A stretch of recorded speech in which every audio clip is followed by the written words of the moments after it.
Je voudrais, avec émotion et non sans gravité, réitérer les condoléances et la compassion du gouvernement à l'endroit des familles éplorées par le drame du 17 avril dernier.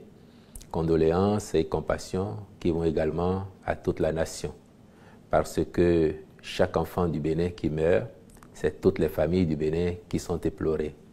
Davantage quand il s'agit de plusieurs d'entre eux, et dans le cas d'espèces, de 54 stabilisés, même si ça ne fait pas les 70 et plus que les gens ont annoncé, c'est beaucoup. Et pour nous, une vie perdue, c'est beaucoup, voire trop, davantage lorsque ça porte sur ce nombre-là. Les soldats qui sont tombés, ce sont nos enfants, ce sont nos parents, ce sont nos amis. Il est difficile d'en parler. Mais quand on sait les efforts que nous déployons sur ce front-là, pour que le pays tienne, et que ces enfants aient le courage de donner de leur vie pour nous défendre, on n'a pas de raison de baisser les bras. On n'a pas de raison de ne pas y croire. Notre situation serait autrement plus facile si nous avions une belle coopération avec les pays qui nous entourent, dans lesquels le phénomène connaît un développement exponentiel qu'on ne souhaite à personne.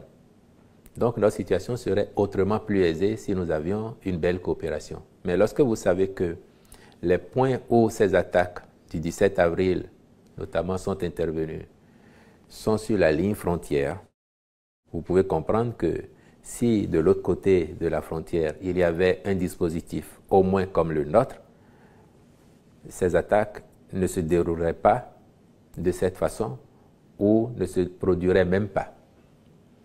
Ce n'est pour accuser personne, parce que vous savez très bien que nous sommes assez responsables. Nous ne battons pas notre coupe sur la poitrine des autres. Donc nous continuerons d'assumer nos responsabilités, de mettre les moyens qu'il faut, de recruter les hommes qu'il faut, de sensibiliser aussi. Et nous engageons aussi le commandement à être encore plus efficace, encore plus proactif.